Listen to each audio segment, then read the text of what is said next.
Okay, welcome everybody. It's good to have you here. Um, we're very happy to have Jackie Hartman, who's Falmouth's Diversity, Equity, and Inclusion Officer. Um, she'll be interviewed by George Liles, who works at the Fisheries and is Director of Academic Programs and co-founder and director of the Partnership in Education program. Ms. Hartman, Jackie, was born in China and was adopted by a family in Sioux Falls, South Dakota, where she spent the next 22 years. She received her bachelor's degree in English and went to work as an English learners teacher and a school home liaison for refugee and immigrant families.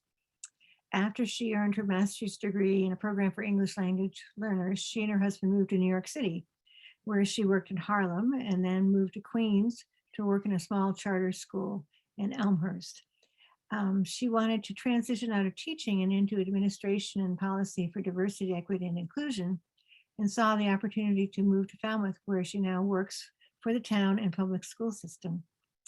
Among her goals for the short term, she said, is collecting data to inform necessary policy changes with a big focus on ensuring that everybody feels like they are a welcome part of the community in Falmouth. The data, both qualitative and quantitative, will also help in retaining the wonderful talent that is attracted to live and work in Falmouth. Jackie said that in the longer term, she plans to work on recruiting and hiring practices to help broaden the goals of the town and public school system, which will help to create that environment where people feel that they belong. I'll turn this over to George now. At the end, if you have questions, please put them in chat. Welcome, Jackie and George. Thank you, Debbie, and good evening, everyone. I am George Liles. I have to say I've been a long-time fan of the museum, the Woods Hole Historical Museum. I was, for a number of years, the curator of the little aquarium down at the end of the street, and so I was the curator of the smallest aquarium in the country, which I thought was one of the best, and I was also a big admirer of what I think is one of the smallest museums in the country, and which is I've always been a big fan of the museum.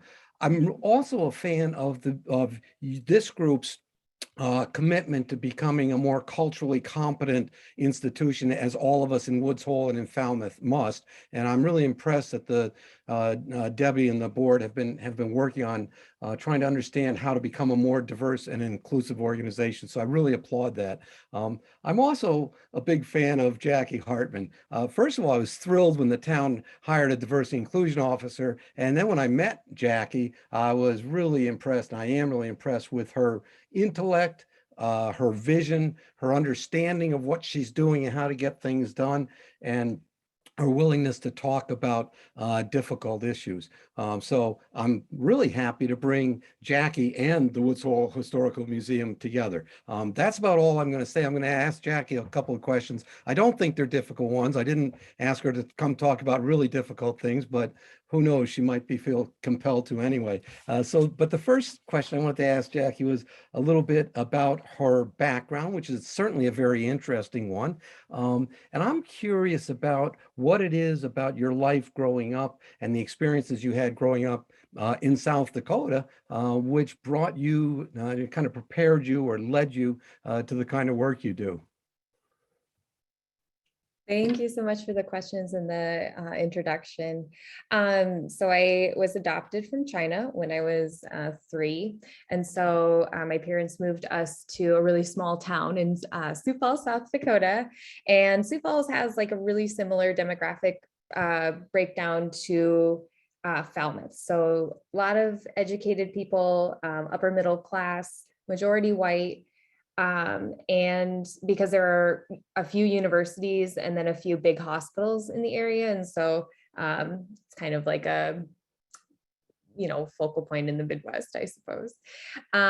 So Sioux Falls is also a refugee resettlement center. And so Lutheran Social Services helps families move to Sioux Falls. And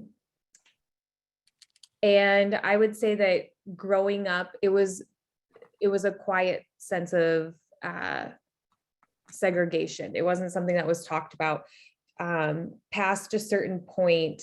It's like 18th Street, I would say. I'm not sure what it is now. That's where you have more families of color, you have more refugees and immigrants living. And then there are certain jobs that are really heavily, like if you were watching all the COVID news at the beginning, Smithfield factory was one of a huge hotspot. And so growing up, it was never really like blatant racism, but there were a lot of microaggressions under the umbrella of being, you know, that Midwest nice. A lot of people in the Midwest haven't really left. And so I think that it's easier to have misconceptions about what the rest of the world is really like if you're not in it. The inclusion part of my job, I think, is like the most important part of my job. And that was something that I never heard growing up. I never heard that push for how do we become more welcoming? How do we make sure that people feel like they belong here? And growing up Asian, there is always the perpetual foreigner stereotype that's placed upon us. So you get a lot of questions like, where are you really from? Oh, your English is so good. Like, why, you know, like, why is it so good? And, you know, when someone starts othering you in everyday conversations, it really makes you think that you don't belong and that everyone notices that you're different from them. And they're wondering, you know, what you're doing there.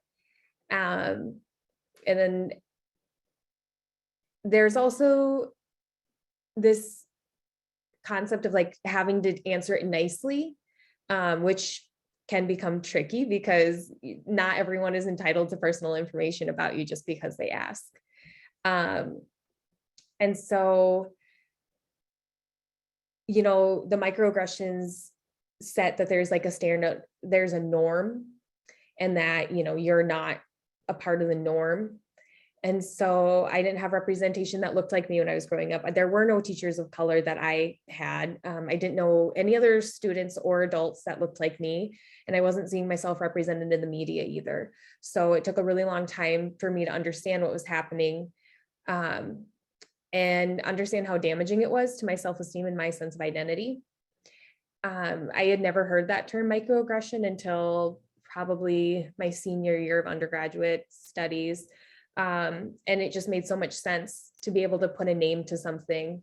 And it felt nice to know that other people felt that too. Like I would get those questions and I never knew why they were unsettling.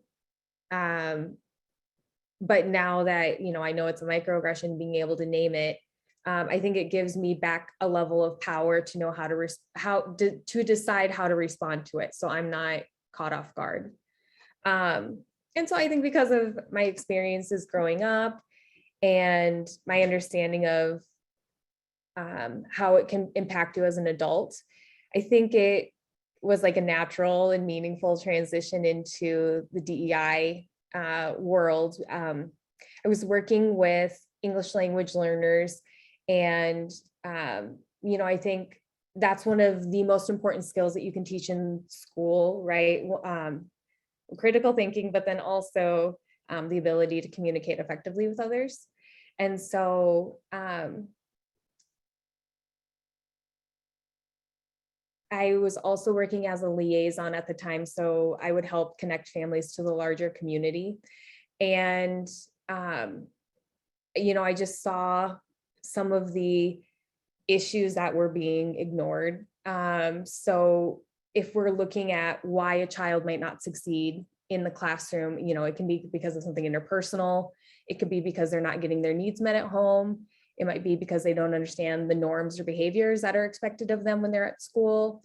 And it might, you know, just be difficulty adjusting to the new culture and language. And so I think that a lot of the times I would watch ELL students in class sitting silently all day. You know, they aren't engaged in any of the work. And if they don't have other classmates that speak the same language, then, you know, they're even more alone. And so through that, I also saw a lot of issues with policy and procedure and how that can leave out groups simply by, you know, not thinking about it. And so if I know that, someone wants to work on it, I think that's a really great place to start. Thank you for sharing that with us. I was really curious how an English major ended up doing diversity inclusion work. English major here, yay for the English majors. But I was an English major during the civil rights movement, so it was like, oh yeah, you got to go do this work. I was thinking maybe you didn't, and you just said you didn't even hear about microaggressions until your senior year of college. So it was not something you grew up thinking, oh, this is something I got to do. It was just your life until at a certain point as a young adult, you said, well, maybe I could do something about this. So I like that. Thank you for sharing that.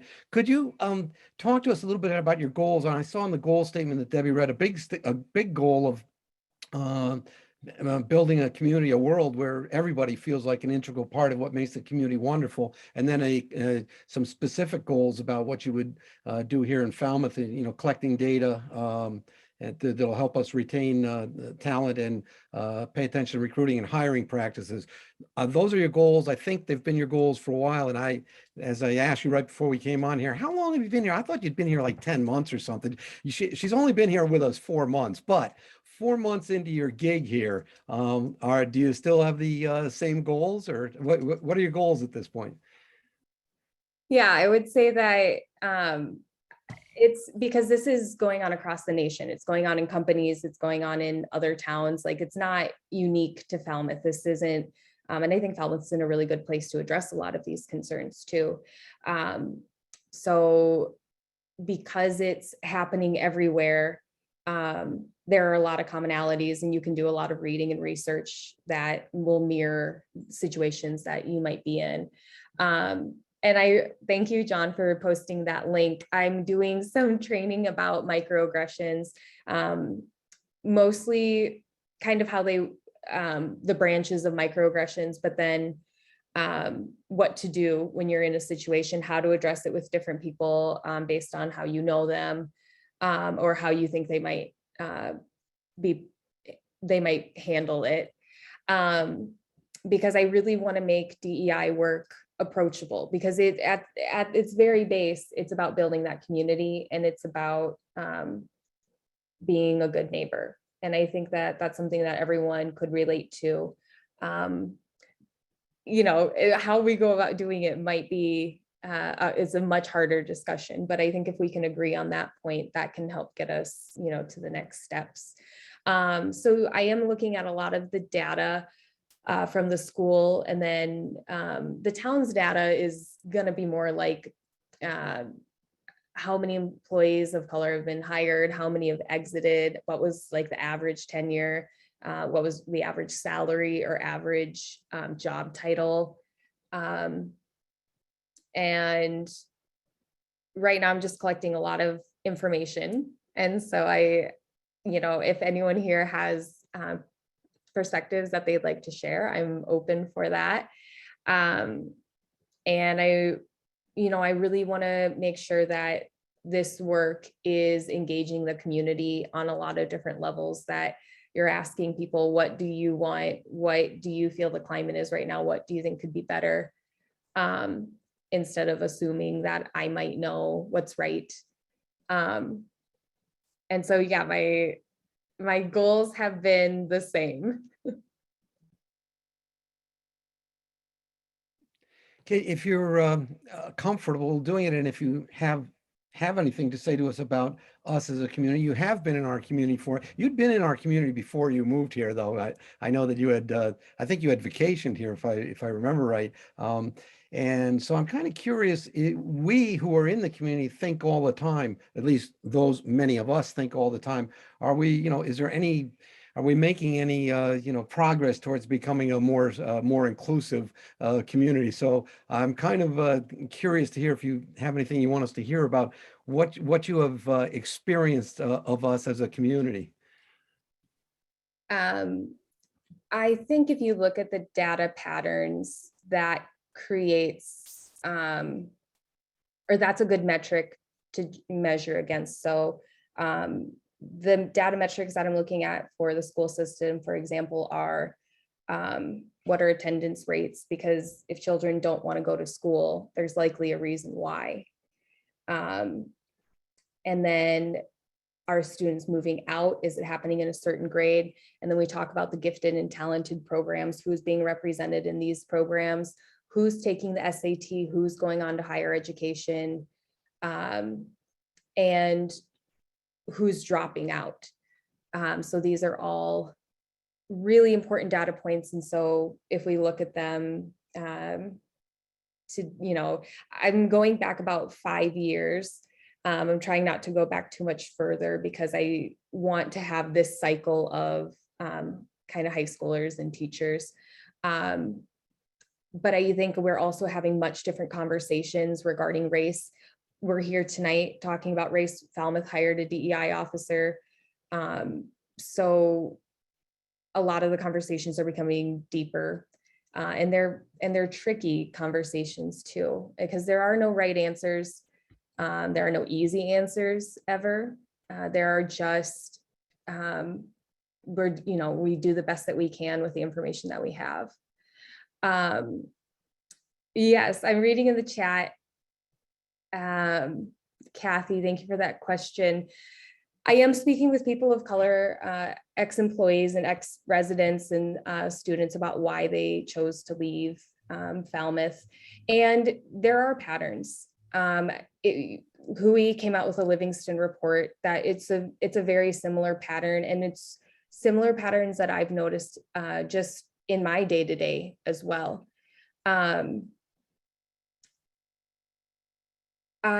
lot of the issues I think are, I hear a term from a lot of the people of color a lot, Falmouth nice. And I think it's difficult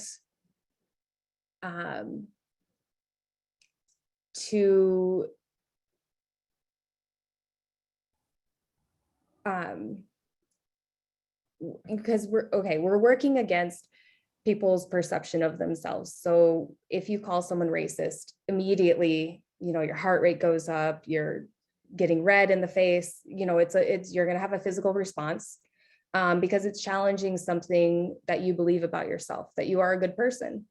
And so these are really difficult conversations. And sometimes that niceness can get in the way of allowing discourse to happen. Just because a conversation is uncomfortable doesn't mean it has to end. Just because two people are disagreeing doesn't mean that we stop talking about it. And I think it's just mirrored, right? Because we become protective of the environment that we've created. It's working for us, so why change it? But I think when you start talking to other people, then you do realize, oh, there were moments that I was sitting right there with them and I experienced something very different than they did. And I believe that that's what they experienced. And so recognizing what is our role in this. Thank you for that. That is also fascinating. The Falmouth nice thing, I had not heard that, but that really strikes something. About 30 years ago in Falmouth, and there are still bumper stickers around that say, "Isn't Falmouth nice?" And it was a marketing campaign to get people to come vacation here and to spend their vacations here. If you want to look at the demographics, it probably brought white people to come spend vacations here, because for white people it is nice. So that's fascinating that people talk about Falmouth nice as a problem. And yeah, that's really interesting. Thank you for sharing that. Oh, there's Midwest nice too. Yeah. Yeah, see, everyone wants to believe that they're nice. Everyone has that term. Except for New York. I don't think New York City has like a reputation of being like New York nice. Yeah. Although I do truly believe that New Yorkers are very kind. Yeah, and I think the absence of tension makes people think that things are okay. But as we're seeing in the last couple of years, it's gotten to a point where people don't want to ignore it anymore. And they're saying, we've had enough. Yeah, I know, and going back to another thing you said that was really striking to me, gathering the data about the high schools.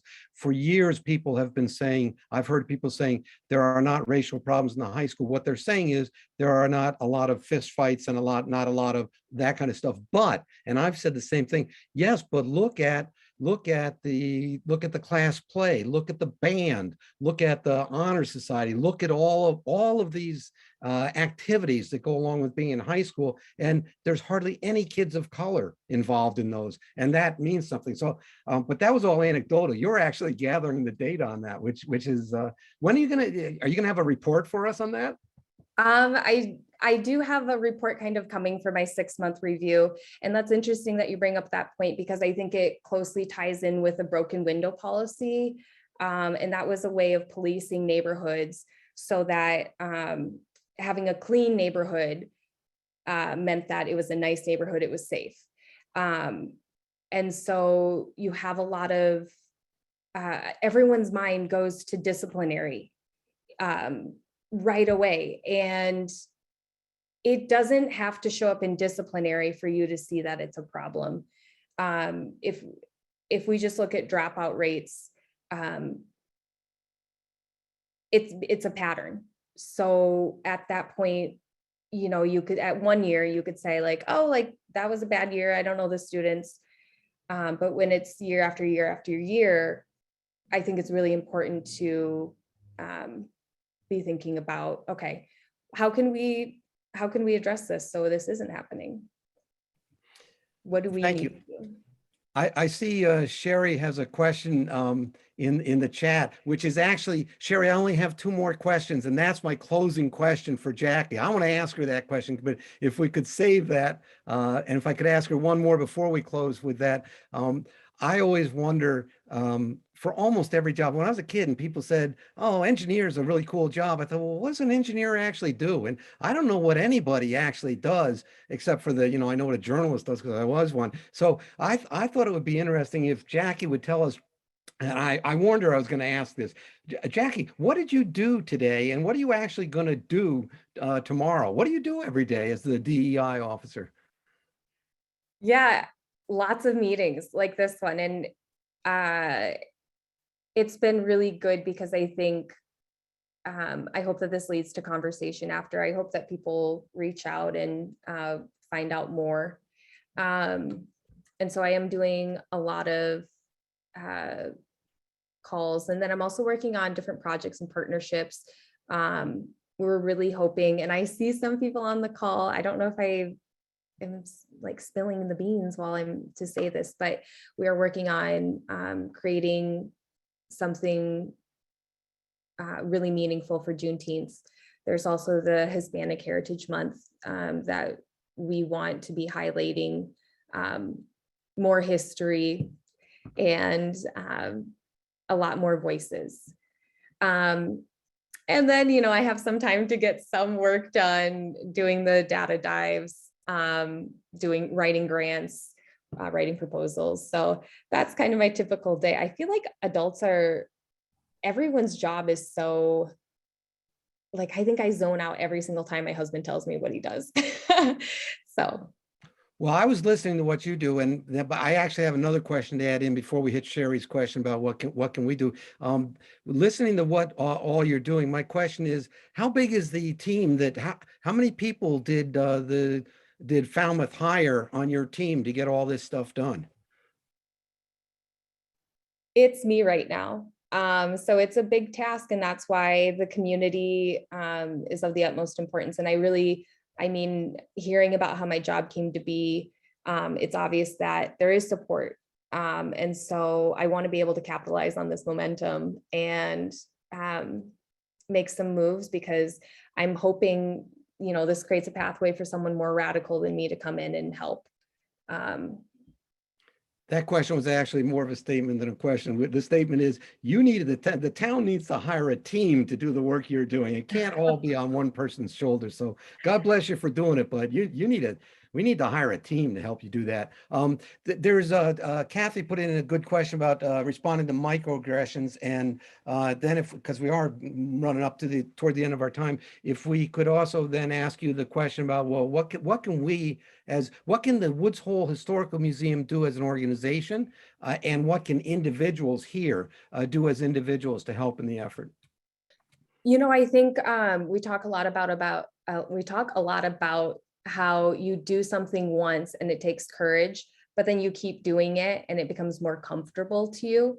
And so the class that I'm running right now on microaggressions, and maybe that's something that the group would be interested in listening to, or being a part of the workshop, because we are role playing and practicing a lot of different scenarios. So you are getting comfortable with it, and it feels awkward because it is awkward. But when you're in the situation, if you can go into kind of like a autopilot mode of like, oh, I've done this before, then we can interrupt some of them. But it takes practice.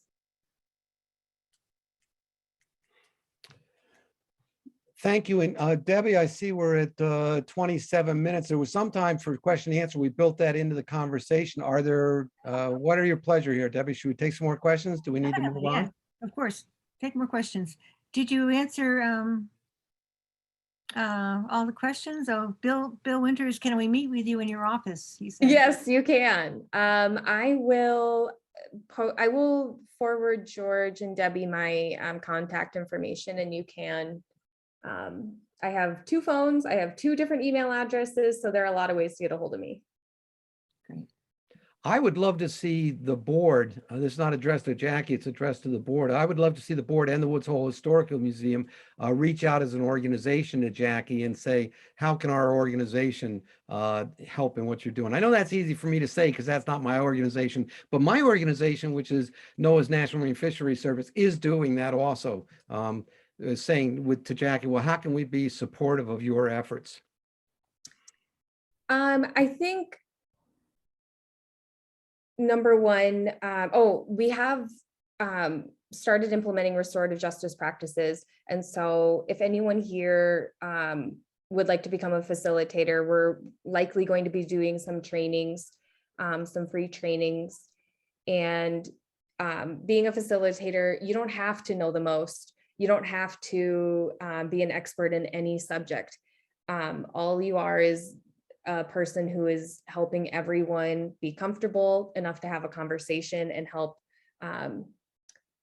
everyone share with one another so that they can connect. There's also a demand for mentors with a VIPS program. And I think we all know that in higher education that, and I had some numbers here, but we really have to interrupt that school to prison pipeline by creating a school to college pipeline. And so there are many ways to disrupt it. And one of the most effective is to have a mentor to help young children navigate all of the different things that are going to go on in the school. We talk about tracking in the school system, which is this thing that educators do where you place similar children into the same classes. But that's going to come with huge issues because the students, number one, might not be interested in that course. And if the student doesn't have interest in that course, that's really going to limit their learning. And I know that a lot of scientists are on here, like that's, I'm sure how you feel. Like if I wasn't interested in helped with this subject, I wouldn't have gone into a different science. And then the other problems are that they might not have enough credits to graduate. And then, so if they can't graduate, they're not going to go to college. So the mentorship is really important to help families and students navigate the systems that you and your families have navigated. A couple more questions. Karen Epstein says, Brian Stevenson says to put yourself into uncomfortable situations, new and different situations. Does this fit with what you are doing? Yeah, I think it does. But I think there's also an element of trust, that you just have to have trust in the people that you are having uncomfortable conversations with. That can start small, that can start at home. That can start with your friend group. And then, you'll become more bold enough to enter in a lot of different uncomfortable situations. But I really don't want this work to be like something that disconnects people or something that makes people turn away. And I think that sometimes if you are uncomfortable without emotional support, you might not continue. So I think you also have to have that layer of, I still love you, I still support you, and I'm doing this because I think you can do better, and I'm here with you, and I want to unpack this. But I think, yeah, I mean, if you're comfortable being uncomfortable, then there are a lot of ways that we can do that.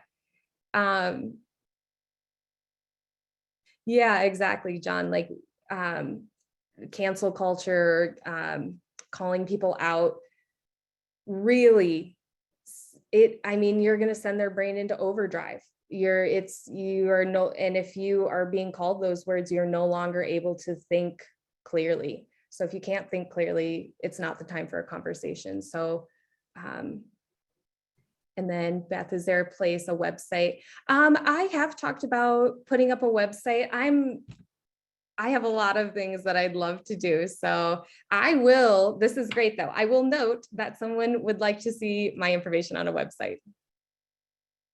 Can you also address a little bit above that is Deborah Bradley asks, which I share a concern about upper class whiteness, so the groups that are working on diversity, social justice, inclusion, all that. How can we encourage a more diverse demographic to join our efforts? This is probably at the heart of it, and more importantly, to inform or to lead our efforts. Yeah, I think so. Just like what I'm trying to do, make sure that the environment is comfortable enough for people to enter. Make sure that you are validating the concerns that they bring up, and not letting it go away because, oh, that person didn't mean it, oh, that person, like, I know them, they wouldn't say something like that. But rather creating emotional safety for people to tell you difficult things.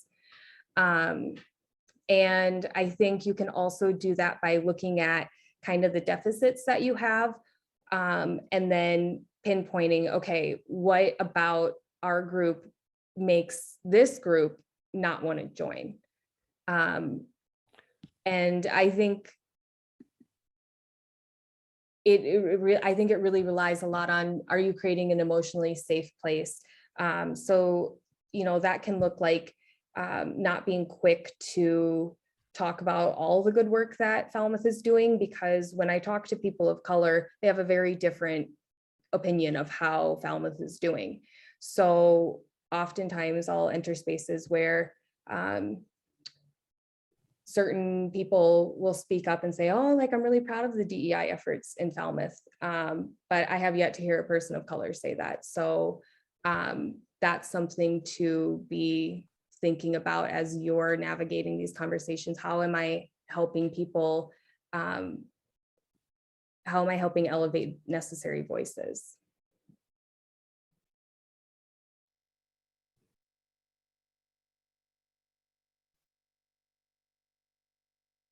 One more question here.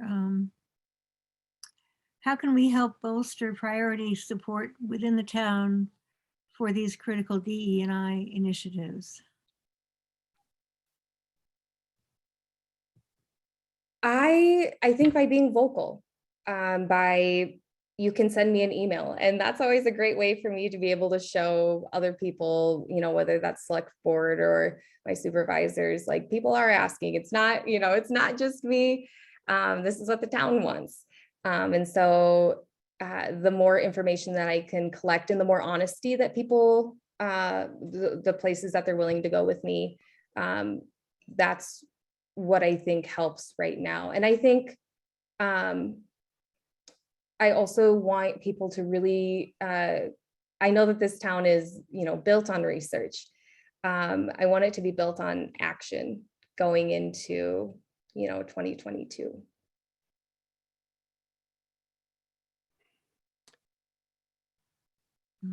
Okay, any more questions from folks here? George, you have any more? No, I don't have any questions. I want to really thank Jackie for being with us, for speaking truthful things to us. I love the point about if we want to invite more diversity into the effort to become more diverse, we have to stop being self-congratulatory about what we're doing and to listen about what we're not doing. I think that's a really wonderful point, Jackie. Thank you for sharing that and the rest of your information and stories with us. Much appreciated. Thank you. We've been recording this, so you can go, it'll be on our website, thanks to our intern, Griffin Kerstetter. So you can go back and listen to it again because there's a lot to take in. I'm definitely going to. So thank you so much. And thank you everybody for being here. This has been very informative and I'm very grateful for you. And good night. And thank you. Thank you so much, everyone, for inviting me in. Thank you, Jackie. Okay. All right, I'm gonna go ahead and end it. Like Debbie said, it is recorded and I will post it on the website, hopefully tomorrow, as I've graduated and have nothing else to do with my time. Good job.